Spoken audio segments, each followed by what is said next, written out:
Coming to you live from Atlanta, Georgia, it's time for another episode of Tech Talk with your host, Joey Klein.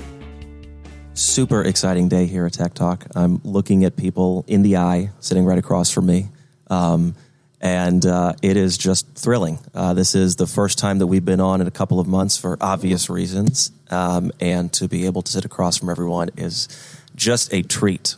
So I'm super excited. We've got three really great guests, as always. First, we're going to talk to the CEO of Consume Media, Leo Falkenstein. How's it going? Good. Thanks for coming. And then we're going to chat with CEO of Instant Financial, Steve Barha. Great to be here. Thank you. And finally, we've got CEO of IRONSCALES, Eyal Benishti. Thanks for having me here. Absolutely. Guys, again, I am gleeful just being in front of everyone. The simple joy of getting out and seeing people, I never thought how much I'd appreciate it. Okay, let's get to it. So we've got interesting entrepreneurial stories all around here. Sometimes on this show we have first-time entrepreneurs. Sometimes we have serial entrepreneurs. Sometimes we have founders. Sometimes we have, a sort of for hire CEO. And in this instance, I think we've got all three of you have a really interesting story about the founding of your organizations. And so I'm very excited to hear about all of that. So Leah, you're the CEO of Consume Media, and some people would say that you really haven't had a quote unquote real job, right? You have done this from college and transitioned this into adult life. That's absolutely correct, and I'm very proud of the fact I've never had a real job. Yeah, I mean, if we can all be so lucky, right? Right. Okay, so you started this in college. Give me a little bit of background about why someone wants to start a business in college and how you make that something profitable and a thriving company. Absolutely. So it all started when I was a junior in college, entering my senior year. The normal path is, okay, it's the summer before senior year. Let's find an internship. At the time, I had just picked up a second major. I was a finance major in the business school at the University of Georgia, and then a mass media arts major at the Grady School of Journalism and Mass Communication. My passion really lied on the creative side, on the video creation side. And as I was looking for that internship, I couldn't find what I wanted. Everything that I was looking for was digital and broadcast journalism, and I knew I didn't want to report the news. That was just absolutely where I did not want to be. I wanted to create videos, but I didn't want to report the news. My dad's a business owner. My grandfather's run some companies, so I've always had this entrepreneurial spirit. Always wanted to start my own business, and that just seemed like the right time. Ultimately, my business partner I'd known for a long time. I looked at him. I said, "Hey, let's start this media company." And a few weeks later, it was born. We started a business, called it Consume Media. We became a video production company. We learned quickly that the only way to be a video production company is to call yourself a video production company. We might not have had any experience, but we told people we were a video production company and got some business quickly. We were in Athens, Georgia, so we were working with a lot of musicians, a lot of artists, a lot of the party promoters, and that's really the video content that we started creating originally. From there, we started getting more corporate gigs, and when we graduated college and moved back to Atlanta, realized that the entertainment industry was going to be really hard to pay the bills that way, and started getting into video marketing for businesses. There is something to be said for the naivete of youth and a really nothing to lose type attitude, right? Absolutely. I mean, we literally, at least in my eyes, I'm like, okay, the very, very least, we have some fun, and we learn a few things about video creation. And on the best side of things, it's like, okay, we can turn this into a business, we can grow this, and we can really turn this into something that's more than just a summer job. It's something that can be a real lifelong business. Well, so I definitely want to get to exactly what you guys do and what a video marketing agency is, but you've touched on something that I think is interesting because you have an organization where it's really you and your buddy, okay? Yes. Being scrappy, likely being a little bit informal in how you run the business as college kids. And now you have something in which you've got a company where you are responsible for people's livelihoods. You hire people, you offer them benefits, and that is a very different animal. And I'm curious as to the transition from college kid just messing around to actually having to, not that you wouldn't have been taking it seriously, but I think you get what I'm going at, right? How do you become the boss?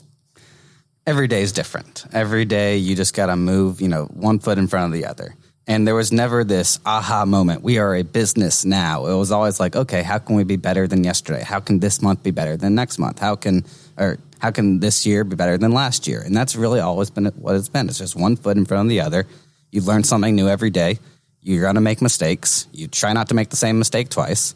And each day it's just like, okay, now, it's really just that snowball effect. And that's how we've kind of acquired clients. That's how our business has grown. It's like, okay, we now have a happy customer. Now this happy customer can refer us. We now have one employee. Now that, we're getting more business. Now we have 2 employees. And it's really like, it's never like, okay, I'm going to go seek and get $1 million of funding. That was never really our strategy. Our strategy was very bootstrapped. It was like, okay, let's just grow organically. Let's grow through customer success. Let's make our customers happy. And if we keep having happy customers, we'll be able to grow this business and hire more people and raise their salaries and give them benefits. And that's really how it's been.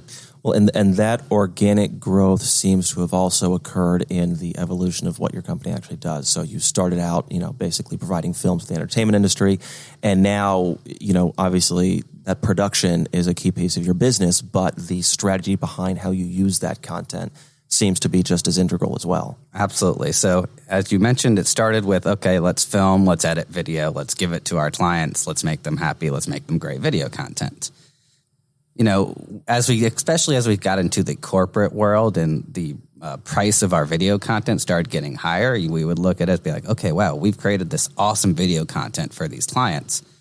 But we'd get into these situations where we have this awesome piece of video content, but after 3 years, it's sitting on YouTube and it's accumulated 53 views. And we just look at each other, we're like, wow, we made a great piece of content, but who really won here?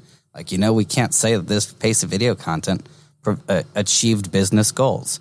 And that's when we sort of evolved from a video production company to a video marketing agency.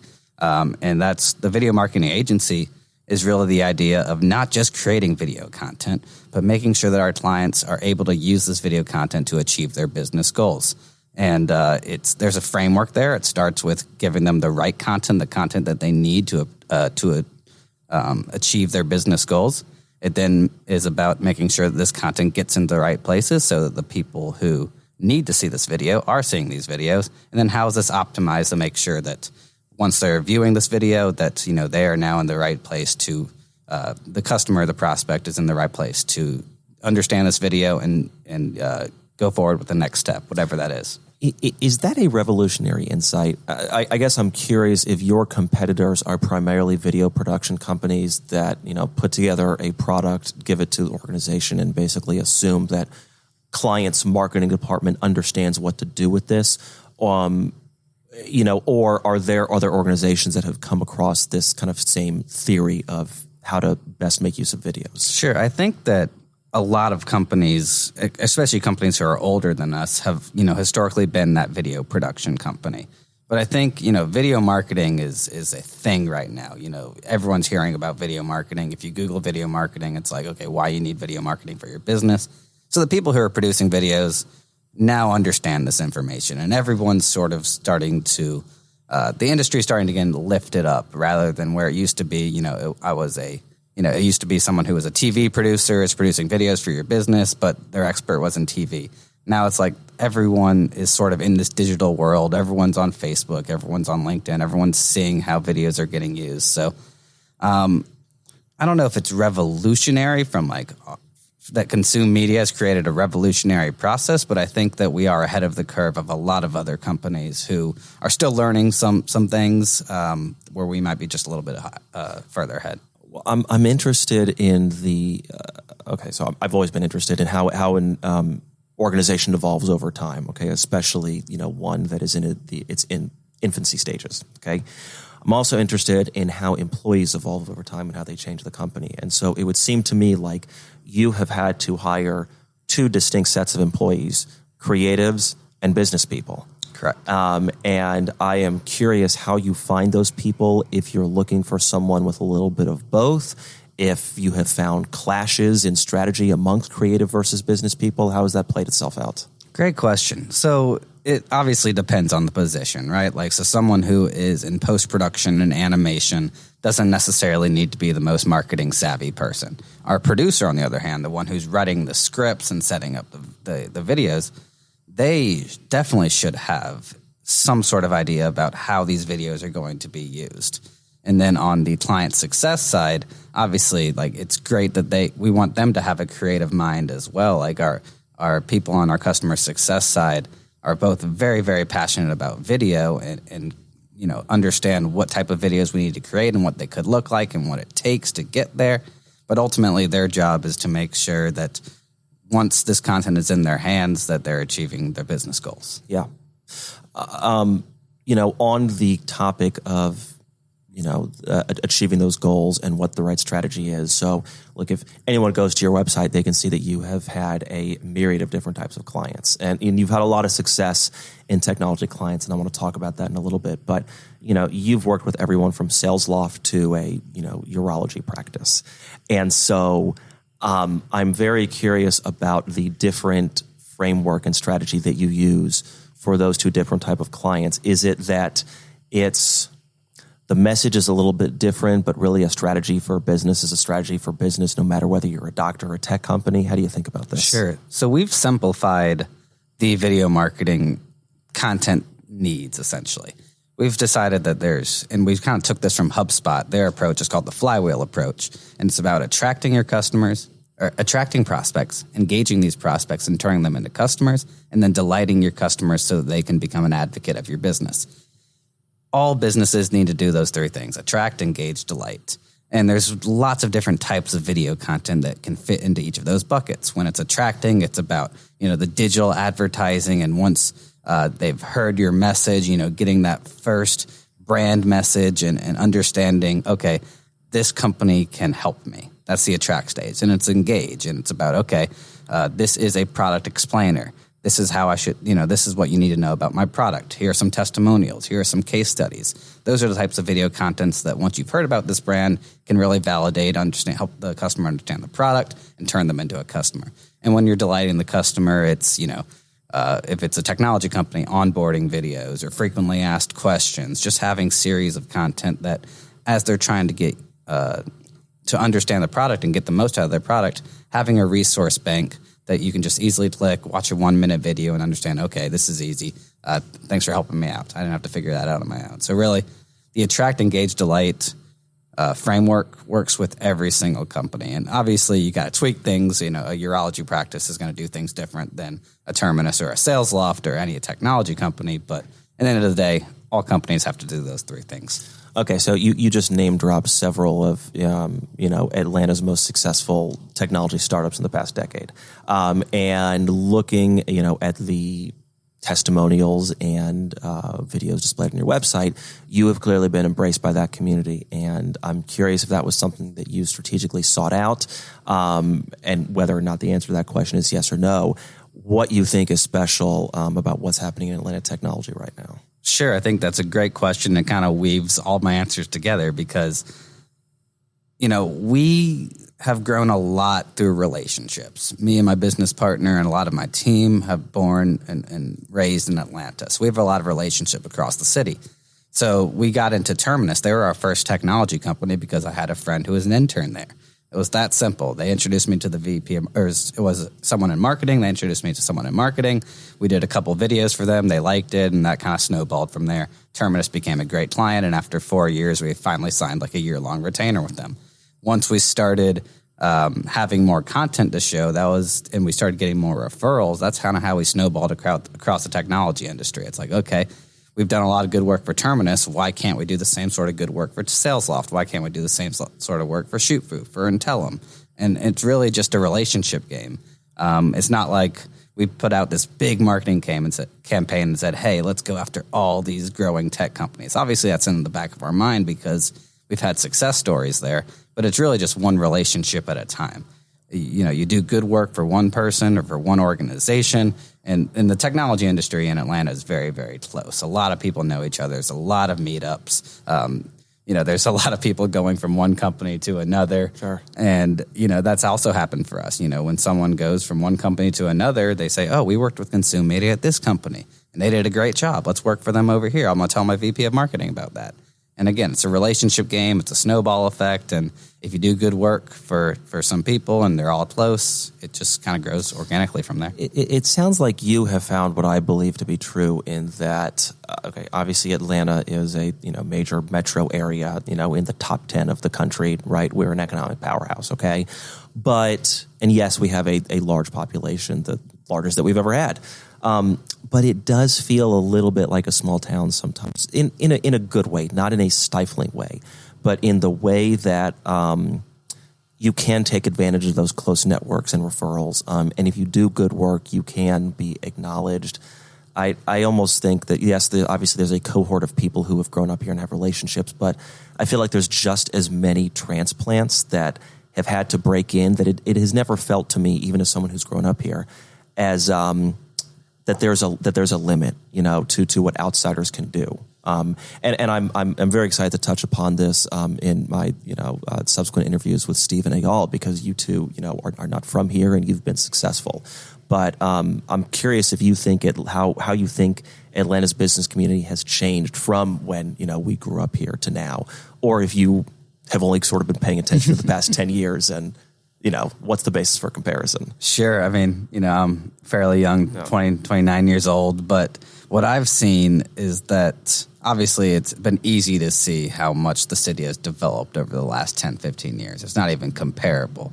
So many different areas of Atlanta just, we're not, fantastic areas to live in, to be in. Now you have all these different areas. Anyway, I think what's really cool is that, as you mentioned, like everything, it's a small community in a big city. I think that a lot of people are really, because there's so many transplants, it's so easy to start a conversation with somebody because everyone doesn't know each other, but everyone's excited to know each other because there's so many people who have come in from so many different places. And me, I'll get in an Uber and be like, "You're from Atlanta? That's crazy. I never get anybody from Atlanta." Yeah, same. So I think it's unique being someone who has lived here, who has relationships here, but I feel like everyone, because so many people have converged onto this city, everybody's just excited to meet each other, learn more, and become a community. I just think there are very few places in the country where you can kind of, as a young person with relatively little experience, kind of raise your hand and get involved, whether that's in business, whether that's in civic government. There just does not seem to be the same emotional or institutional barrier that people put up, I think, in other cities. Yeah, I mean, it's a very diverse community. We have a great culture here in Atlanta, and it's not too big. It's not stuffy. It's very warm, welcoming, Southern vibe, and I think that's part of the magic of it. Let's talk about video for a little bit, not that we haven't. Video is clearly a phenomenon of let's call it the past decade or so, okay? It has completely changed how people get news, how they learn new things, how they consume information. And I am curious what you think about the psychology of why we latch on to video so much, why it has become the game changer it has in the past decade. Video is a passive way to receive stories. The human brain is wired to love stories. That's why we love books. That's why we love novels. That's why we love movies. That's why at the end of a Netflix TV show, you have to press, yes, I'm going to watch the next episode. It's because you want to know the next part of the story. And that's what video can do for businesses as well. You want to tell your brand story. You want to tell your product story. You want to tell the story of how a customer can now use this tool to achieve success. Or how a customer has achieved success through this tool. In video, you don't have to read. You just press a button and you sit back and you relax. And a minute to 10 minutes later, depending on the length of the video, you have consumed a wealth of information. And it's rewired your brain in some capacity because you now have this information and you didn't have to work to do it. You literally just pressed a button and listened. You've used that pitch before, haven't you? A few times. I mean, look, it makes sense and it's effective. I'm curious so your company started out one way. You've developed into more of a marketing strategy agency that uses video as the medium and the message. What's the next stage? Is this just, bringing this to a wider audience? Is it some different iteration of your product? Sure. I mean, I think that what's cool about marketing and technology is that there's always something new. I mean, there's there's a whole business-to-business tech stack space that just wasn't there 10 years ago. And video marketing was barely even a term 10 years ago. Now, like the widespread term that everybody understands. And because of that, there's new technologies coming out of how people can use video to achieve their goals and what's new and what's the new shiny object that you want to test. Like we're researching and we're learning something about interactive video right now where people can essentially choose their own journey. You get to 15 seconds into the video, do I play Xbox or do I play PS3 or PS4? You click one, and then the message is shifted to that audience. So interactive video, I think that's going to be really cool. But we're really just looking on what are the newest technologies. We don't want to stay stale. We don't want to stay stagnant. We want to keep learning. We want to keep figuring out what the next best thing is in video marketing. And as how we're going to grow the business, we've always grown our business through customer success. That is the most important thing when we start a project is, are we going to be able to help our customer achieve success with this product? And as long as we're able to as long as all of our clients are able to continue to achieve success with our product, that's the main goal. If we can take on twice as much work but still achieve the same amount of customer success, that's great. And if it keeps growing from there, that's even better. But ultimately, we've identified a few of what the next positions we might hire for at Consume Media. We're actually, if you know somebody, we're looking for somebody who does graphic design and motion graphics with those designs. So if you know somebody, let us know. But we're just trying to ultimately just keep on providing our customers with a product that they can be successful with and continue to grow organically. Okay, so for anyone listening who either knows a great candidate for you or wants to utilize your services, how do they get in touch with you? Sure. www.consume-media.com. You can view our entire portfolio. There's a chat box over there where you can talk to me or someone else on our team. My email is leo@consume-media.com. And you can find us on Facebook, Instagram, Twitter, LinkedIn. All the platforms. Awesome. Leo, thanks for coming by. I appreciate it, Joey. Yeah. Okay, Steve, I do not remember the first time that you and I had coffee. I'm thinking it was maybe sometime earlier in this year, maybe January or February. But the moment that I heard not just the story of Instant, but your story as well about why you started it, I knew you had to come on this show. And so I'm very happy to have you on here. It's an interesting time to have an organization like yours on here because I think that the people that you serve are probably more front and center in the country's consciousness than they ever have been before. Absolutely true. And by the way, this is a great replacement for Zoom meetings all of a sudden. I've never been more delighted to be around people in the history of my life. But join my movement of down with Zoom meetings forever, please. I hear you. So I founded Instant about 5 years ago as after a bill payment company that we had that we exited to PayPal. PayPal bought this bill payment platform. It was a great decade building that company. But really what I got to appreciate building that company was that a large portion of this country lives paycheck to paycheck. We take for granted that our bills just come out of our bank account and that's how life works. Well, the vast majority of this country chooses what bills they want to pay each month. So in talking to thousands of people over the course of building that company, what I found was people are stuck in this paycheck to paycheck lifestyle, and it takes a very small hiccup financially to cause them to have to turn to what's now called alternative financial services. This is kind of the category that payday lending and digital payday lending has rebranded itself as. And so a new term, same industry, that's reaching into people's pockets to help them bridge paycheck to paycheck. So when I looked at the numbers, 5 years ago, that number was 50% of this country. Today, it's 78% of this country. So the paycheck to paycheck style of living for working Americans has gotten worse. And so now, is there a way to affect that with technology was really the question that we asked ourselves when we were founding Instant. And that question was answered with, let's add a little bit of financial slack for people inside that paycheck to paycheck relationship or style of living. And in doing so, can we earn the right to have a long-term financial relationship with these employees? So Instant lets employers introduced the instant benefit to their employees, and now employees have access to some of their pay within the pay cycle without interest charges, without taxes, without fees.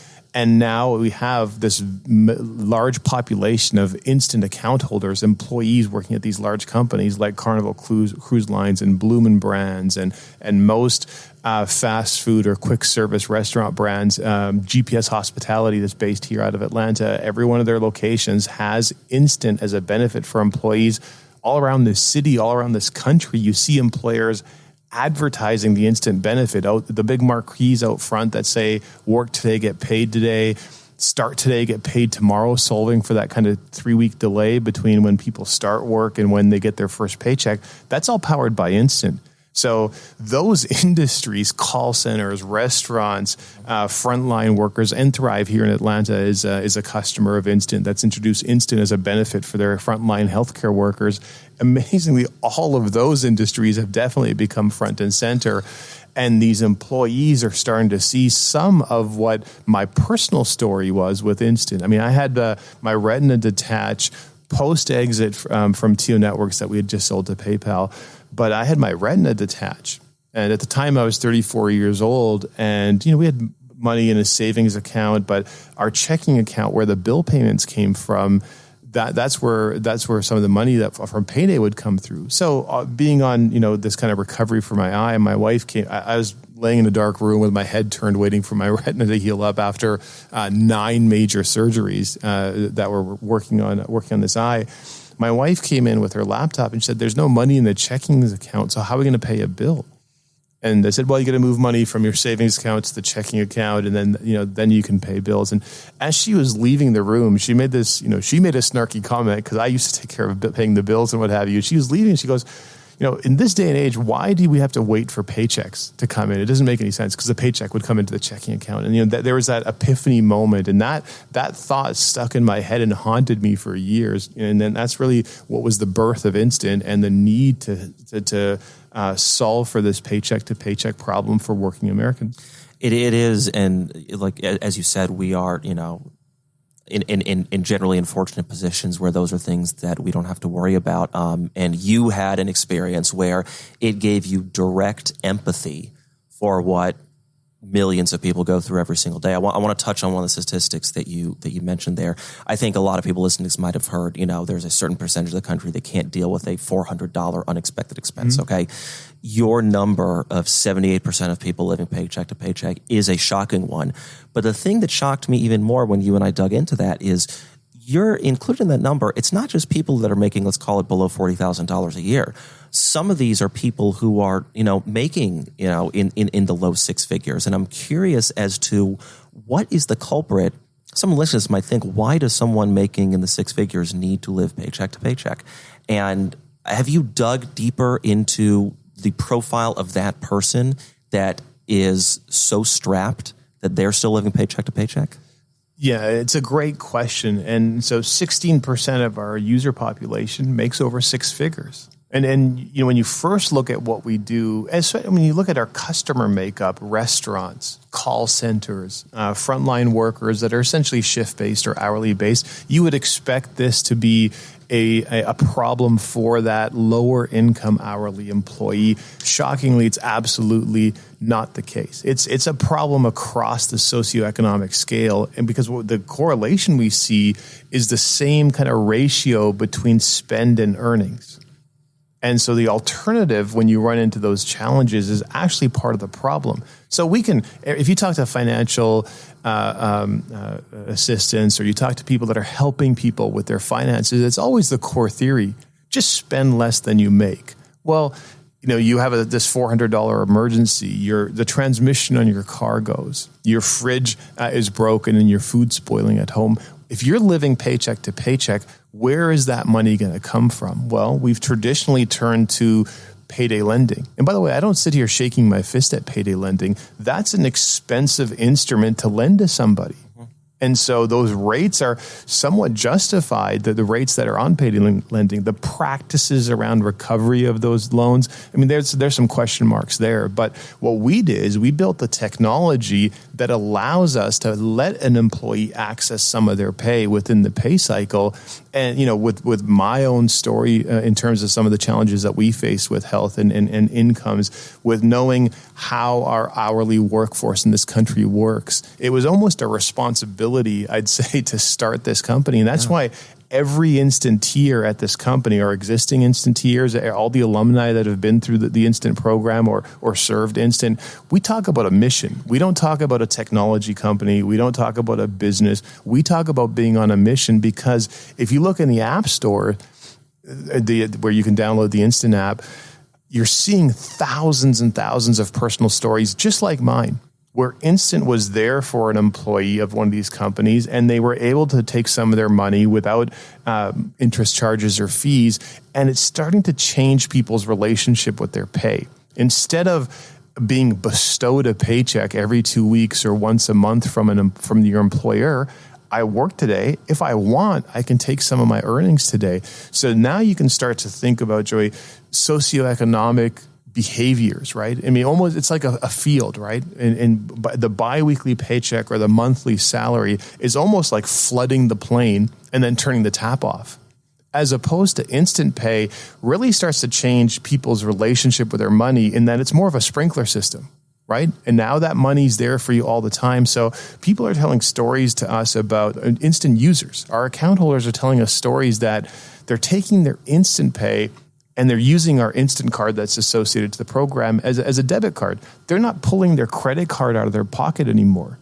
One of the most terrifying things that I learned in my time with TO Networks, the bill payment platform, was the trauma that people go through when they're about to swipe their card. Why does cash still exist in this country? It's because people are scared to use plastic sometimes.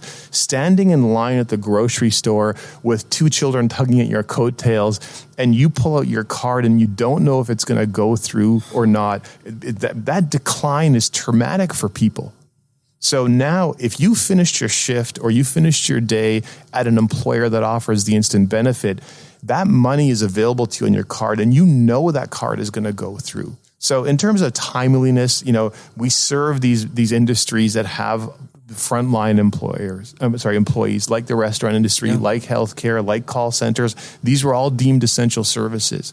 We also serve the people that are doing this work by being there for them when they need a little bit of their earnings, so they don't have to turn to other services. So it's not really just a solution for making ends meet between paychecks. It's also starting to change people's relationship with their pay. And in this, during these pandemic times and everything that's been going on around us, we started to see a groundswell from employees. Employees finished a shift at Outback Steakhouse. They got access to some of their earnings that day. They went to the grocery store before the store ran out of eggs or milk because they had their Instant program with them.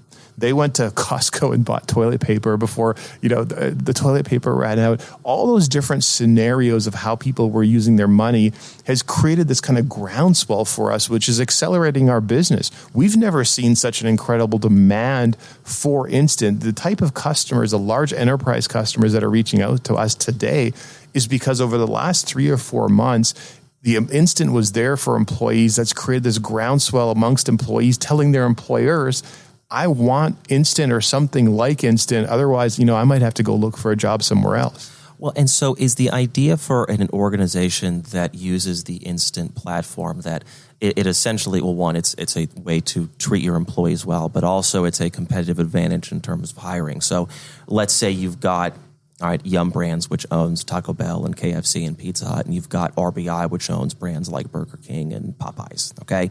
And you've got someone who's deciding whether to work at, let's call it a Burger King or a Taco Bell, and they know that, Yum Brands has signed on with you. That gives some sort of advantage because they say, well, I can go work at, Taco Bell and have a better experience and actually be able to get money when I need it. That's exactly it. So it's almost, it's I don't want to say it loosely, but it's a solution. Its time has come, and I wish I could take credit for it. I would love to be able to take credit for it, but it's really the last 6 months or so has really accelerated this market. And now, like I said, the employee is demanding the service from the employer, and that's why the employers advertise the instant benefit, because it drives more applications into some of these jobs that they have posted, right? So now the employer can choose the best employee that's available to them instead of just the employee that applied for a job. They're seeing increases in employee engagement as they measure employee NPS ratings. They're seeing increases in attendance.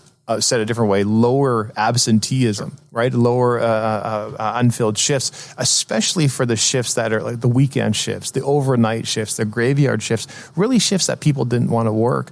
And most importantly, the employers are seeing reductions in turnover because the employee is more engaged, happier, is grateful to the employer for the instant benefit. They're staying, the increases in tenureship are resulting in decreases in turnover. I mean, that all obviously speaks volumes, and it would, I imagine, to many people, including yourself and those that you serve, you wonder, how is this not something that didn't exist before? How is this a new product? But this is a relatively new technology, and, this is something that had traditionally been filled by payday lending, right? And, you can, yes, those are much riskier loans to make, and so at a certain point, and a certain high interest rate can be justified. But obviously, there have been issues with those practices in collecting. But how do you go from payday lending, no technology like Instant exists, to Instant exists and Instant has competitors? How were you able to first convince organizations to sign on to this before there was really this massive proof of concept? And so, great question. Actually, that's why we started in the hospitality industry, in the restaurant industry. The restaurant industry, especially quick service, fast food brands, have this 100% plus turnover number. They turn over their entire workforce more than 100%. So they're turning this conveyor belt, this constant stream of employees coming in, this constant stream of employees turning over on the other side. And the product isn't necessarily the food, it's the people. And they train these people, they stay for a little bit, and then they go across the street for an extra 10 cents an hour. And so that's really the problem we were able to solve for. But the hospitality industry understood this. And so the ability to impact, well, actually, I should say, make one more comment. It's also an industry that's very people-centric. They understand the challenges that their people have because the manager is right there running the location. The manager knows that Steve came into work today and Joey, as the manager, had to lend Steve $10 so Steve can get back to work tomorrow. All of those kind of personal stories are represented in that industry. So, our first customers were within the hospitality space, and I'm delighted to say, we have 100% customer referenceability. Every customer that's rolled the program out is happy, and they're happy because the program aligns to how people think. But there was also another accelerating effect as well.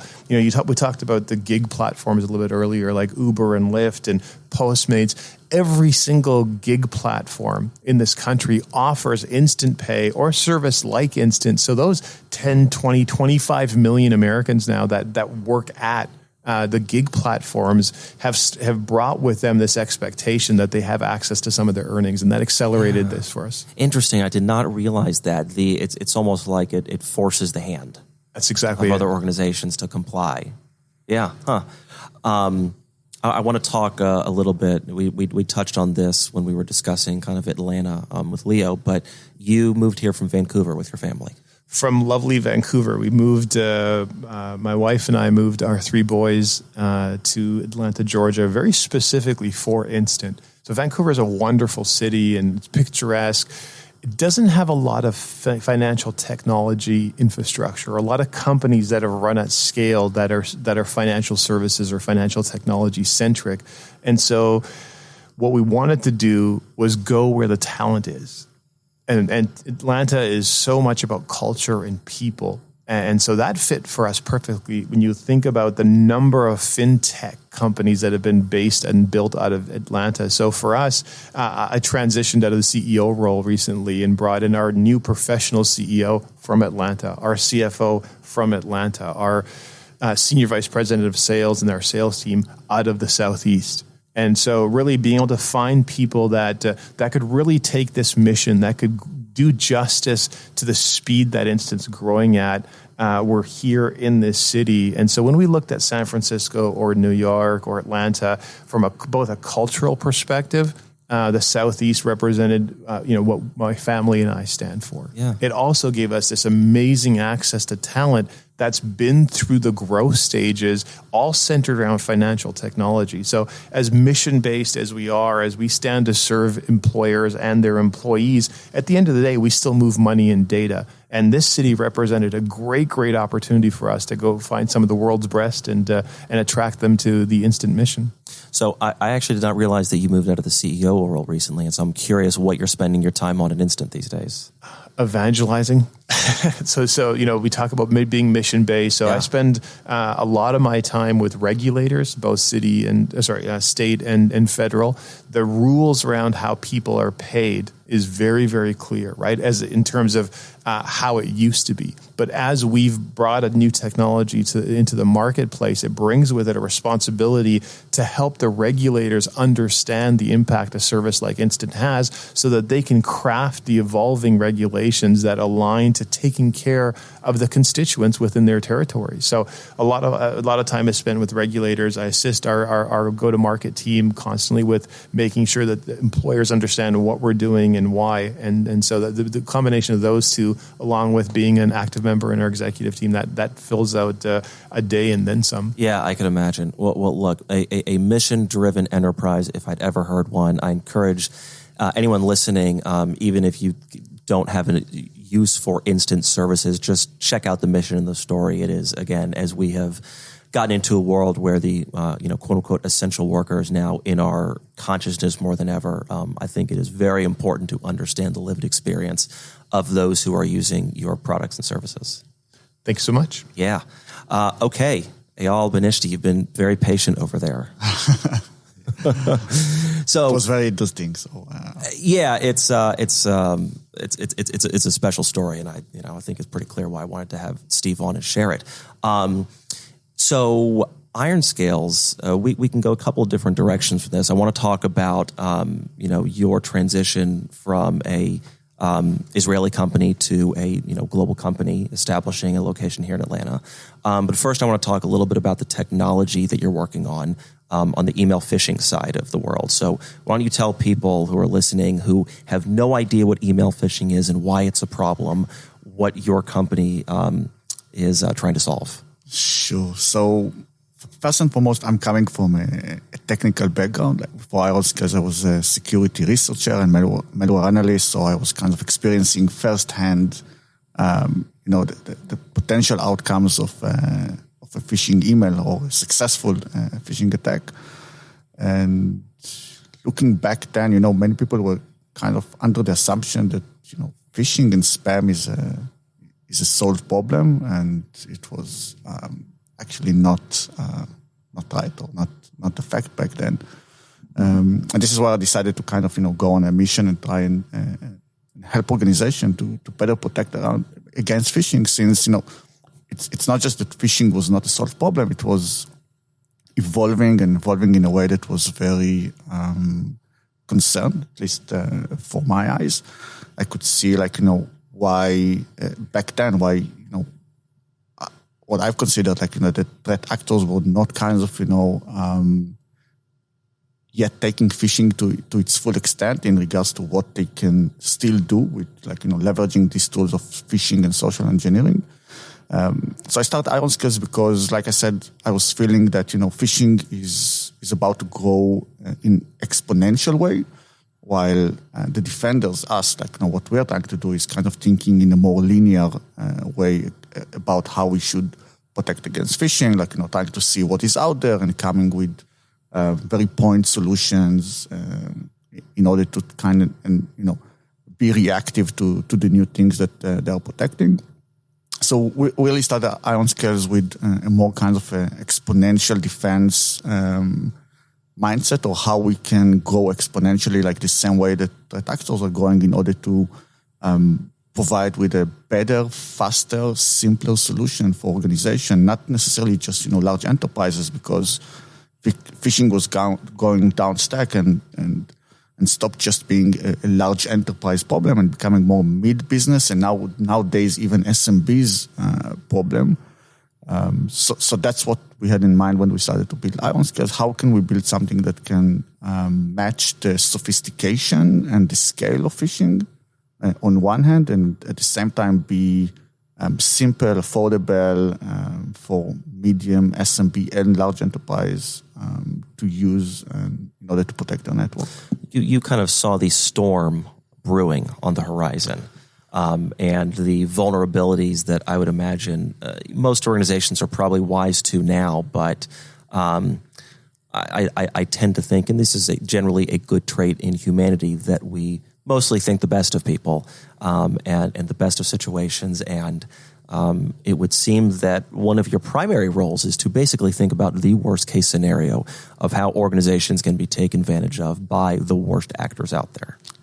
Exactly, and I think that COVID gave us a great lesson about it. Like, once it hit, you were seeing threat actors kinds of monetizing and leveraging on the fact in order to come up with new schemes that are more around COVID and stimulus checks and stuff like that. And you could see how they quickly kind of adapt to the situation, and being very seasonal about how they come up with new ways to, at the end of the day, steal money from people and organization, which was just kind of reinforcing the fact that being reactive or building solutions that are linear and reactive in nature will never work for us, and we need to come with solutions that are more self-learning, that can grow as fast or adapt quickly to the coming threats. Well, interesting on the COVID theme. It seems to me that the way that your technology works is almost the way in which, I think we've all heard about antibodies from healthy people being used as a treatment for those who have COVID. And it would seem to me that your technology works similarly. You've got the quote-unquote antibodies as the behavior of a small portion of employees who are really able to catch these, being used as best practices for all of those who really don't understand the vulnerabilities. Exactly. I think it's a great analogy, and I guess that everyone that is sitting in this room, and again, it's super exciting to meet people face to face, are kind of waiting for the vaccine to arrive, and we see that it's a long process, and I just think it's a great analogy to what we see in the cybersecurity from a defender perspective. Some kind of a virus is attacking us, and now we need a long research process in order to come with the solution. And what we're trying to do, and it's easier with phishing than it's with COVID, obviously, is to come with technology that can close the gap much, much faster. So imagine you had a technology to kind of, in a self-learning manner, to understand that there is a new virus and come with the vaccine in a couple of seconds instead of 18 months or whatever they're promising us out there. So how you take the first, patient zero, take the antibodies from patient zeros and automatically come with the solution, and spreading this vaccine in order to make sure that no one else will be infected. Well, and so let's dig in a little bit to actually how this works. I alluded to it in my analogy, and you did as well, but you're essentially, if I'm correct, almost creating simulated attacks that go out to employees, and you're essentially tracking who's able to catch it and who's not able to catch it.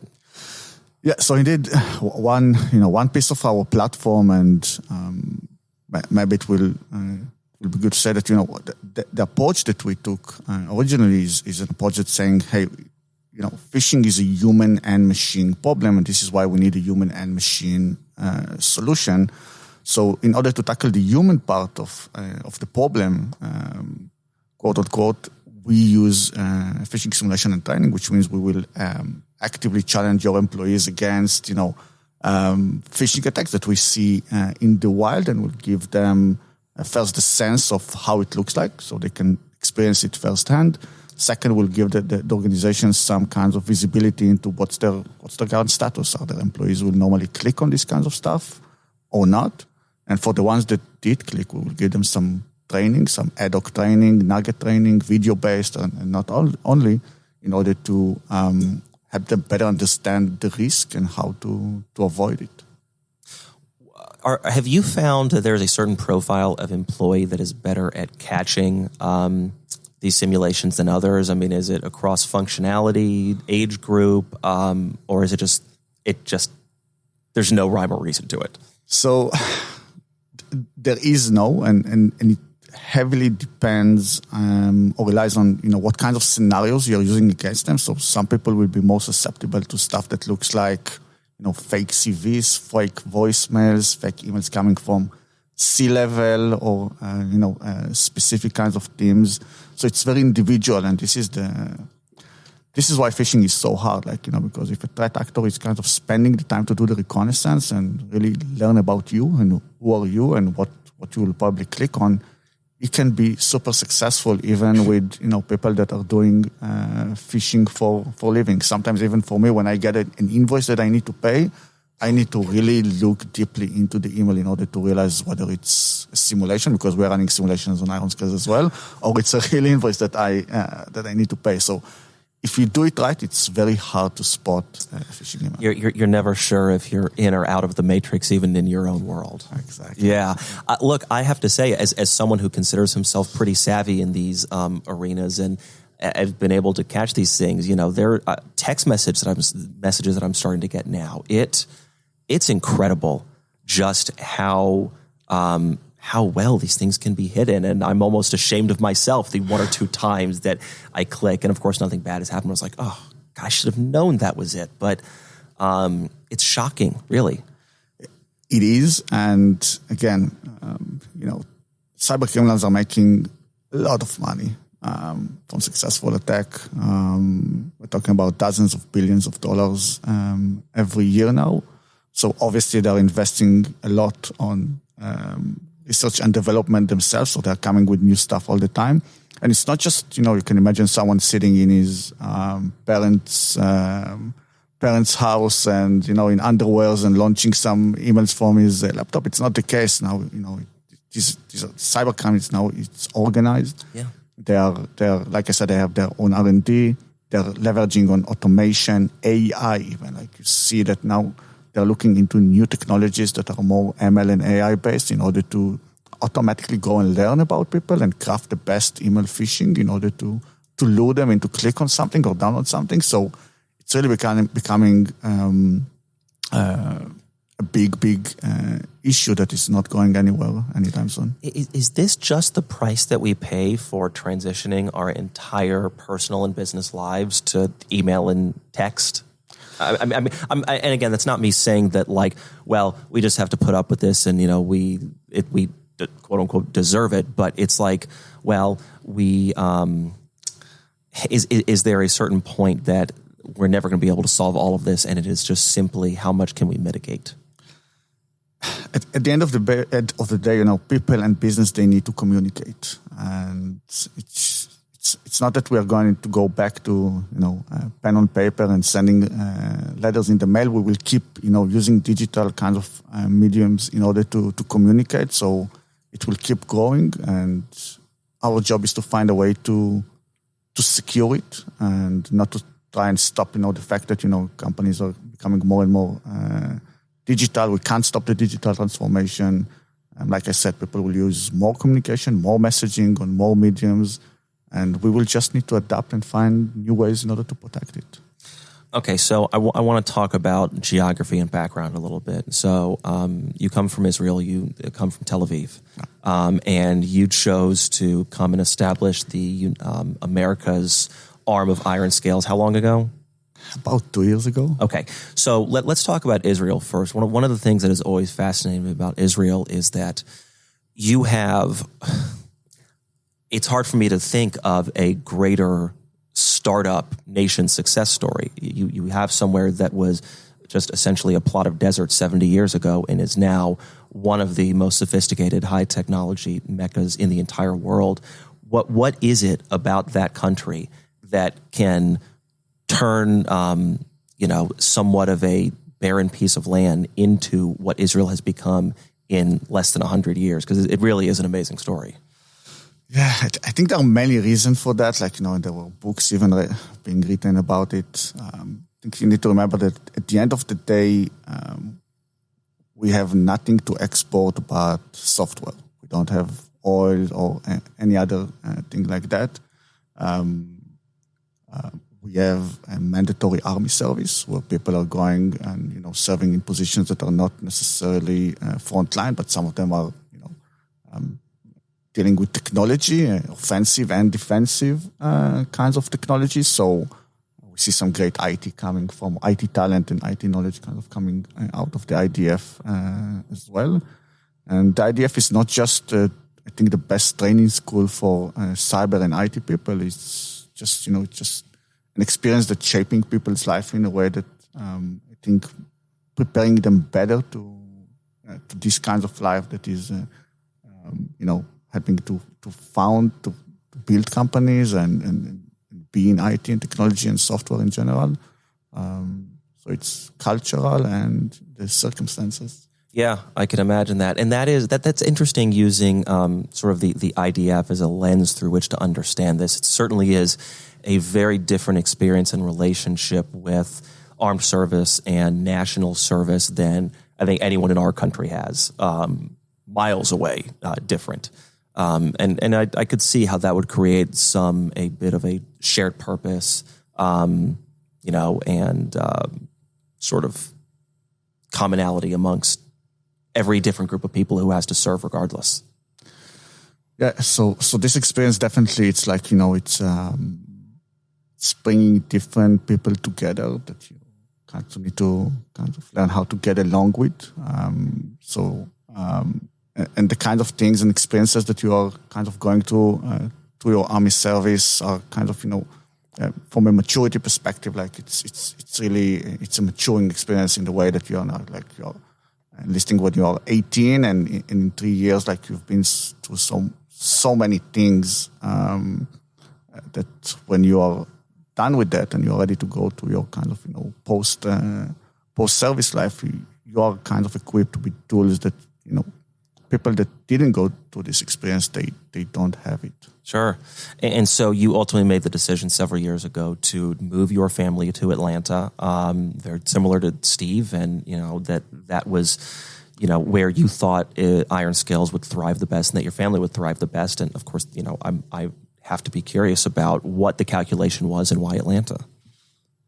So I used to say that this is my second elevator pitch, because the first one is what is IRONSCALES, and second, why Atlanta, because I get this question so many times. Why Atlanta? I don't know what you're going to say, but I probably know what you're going to say, and I call this the Metro Chamber pitch as well. Yeah. So the Metro Chamber is obviously one of the reasons, but it's considering the different options, and obviously, the Silicon Valley and New York and Boston, which are kind of the immediate suspects for a technology company from Israel, kind of relocate into in order to build the business here. And again, the US is the main market, so being here, being present was making lots of sense back then, and it's still, by the way. So that was kind of the main motivation. Like you said, Israel is a very small place. You can sell to Israel, and in the first year you're done. Okay, I need more customers.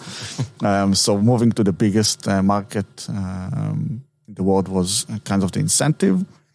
And Atlanta, because and I think that it's very typical to how I built the company and the kind of the core values around what IRONSCALES are, is like be different and kind of don't follow the urge. Just because everyone is building companies in New York and Boston and the Valley doesn't necessarily mean that this is the right thing to do. Kind of try and see the trends and find threads and find places that are maybe not hubs at the moment, but you will see the potential for them to grow and become a technology hub. And I think that Atlanta is definitely one of them. And I think we are seeing it in the happening in the past 2 years or so. So first and foremost, I'm very, very happy about this decision. I think it was the right decisions, and we are here to stay. And second, obviously, Atlanta is located in the East Coast, which makes, we're still running the product R&D back in Tel Aviv. So it's very easy to kind of, relatively easy. It's only 7 hours difference. So to maintain the kind of... time zones matter. Yeah. So it's really helping, from the times that I was visiting on the West Coast with 10 hours difference, to maintaining the communication back with Tel Aviv was almost impossible. It's literally when they wake up, you go to sleep, and the other way around. Second was, believe it or not, the weather. It's much closer to what we experience in Tel Aviv. So I can't stand the cold. I don't know how you lived in Vancouver, but for me, snow, or unless I'm on a vacation, it's not my preferred kind of weather. It's a great hub, from a traveling perspective. You can, except for Israel, everywhere I need to go, it's one hop, and it's making it very, very easy. And again, great culture, great people, and a great environment. Yeah, that's it's you hear this so much that I am slightly concerned, and obviously this would be a good problem to have for what happens in, I don't know, let's call it 15 years or so, where are people looking at different cities to move to, and Atlanta is one of the ones where they say, as opposed to taking the path less traveled, it's saturated, right? Or it's become too expensive, or everyone's there. And it's some other place that kind of has that scrappy underdog mentality.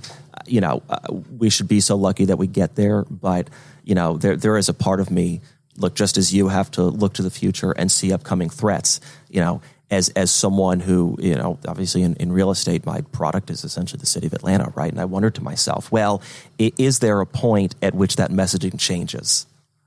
And I'm sure there's going to be, but now is a very unique time, I think, in the city's history. Yeah, I think it's the same cycle. At some point in Atlanta, you will see more mature big companies, which is not a bad thing. You see more tech, mature big companies, public companies that started a startup, and other startup companies will look for other places, which is perfectly fine. Now, it's not that I'm saying that, startup will not come to Atlanta, or startups are not going to New York or Boston. They're still going there. For some of them, it makes lots of sense. For us as a cybersecurity company, we truly believe that this is the next place, the next hub. I mean, look, if you had to choose two, sort of segments underneath the technology capital T umbrella that are really thriving, obviously one of them is financial services, and the other would be cybersecurity, certainly. Yeah. Well, Eyal, I really appreciate you coming on. If someone wants to learn more about IRONSCALES, how do they do that? They go to ironscales.com. IRONSCALES. Yeah. Wonderful. All right, everyone, again, seeing you in person was wonderful. Thanks for coming on the show. Have a great day.